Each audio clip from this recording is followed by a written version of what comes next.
My dear sisters and brothers, our following of Jesus should be such that when there are difficulties, we must still continue to follow Jesus. And He told us, take up your cross daily and follow me. When difficulties come our way, there are crosses. But what happens to us? We say, but why is He giving us crosses? If you are a follower of Jesus and if you are a follower of life, then we will surely have crosses, difficulties, hurdles. But one of the things that we must keep in mind, that if you follow Him, you will become a better person, understanding life much more deeply. And I would like you to know this. You must be able to see what you hear and hear what you see. This is an inner seeing which all of us must be able to do.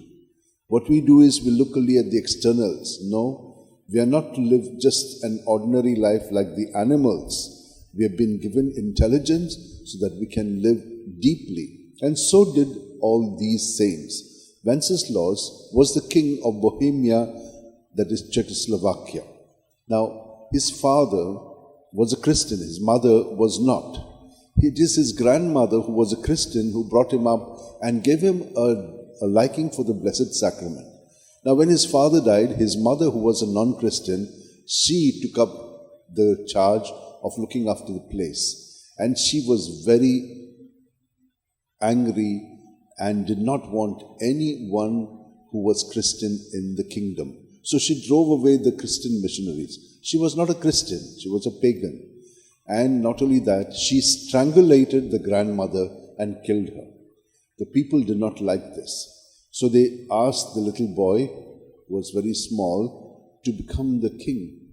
And so he did. He became quite bold and he took charge, and the Emperor Otto supported him in this. And that is how, when he became king, now the second son was the one she was trying to put up. When this Wenceslas got a child, he was even more angry and decided to kill Wenceslas. What did he do? He invited him to his house, and when he was coming, he went to the church. And when he went to the church, to the Blessed Sacrament, he plotted a murder and got him off. This is what can happen. But what did happen to Wenceslas? He remained steadfast in his love for the Lord. So also it happened to Lawrence Ruiz. What happened to them?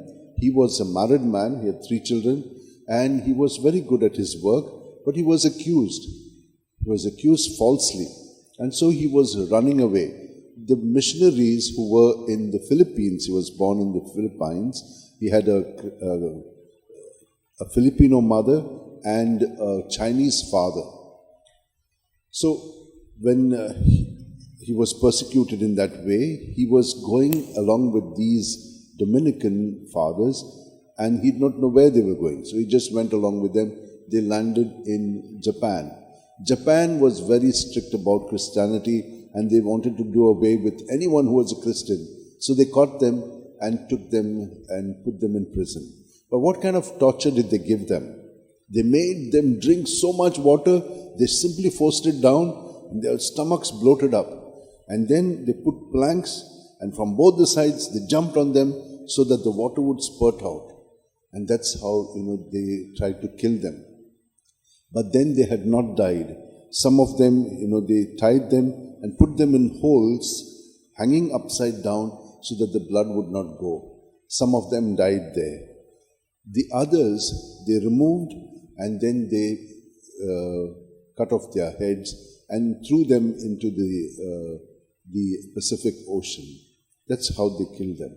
But why did they do that? Just because they were following Christ.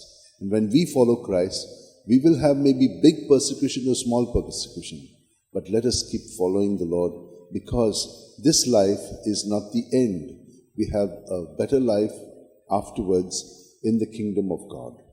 Let us now hold our hands together, close our eyes, and at every breath be united to Jesus, so that whatever it is, we will keep surrendering to Him and grow to maturity, to the fullness of what we are called to be in Him.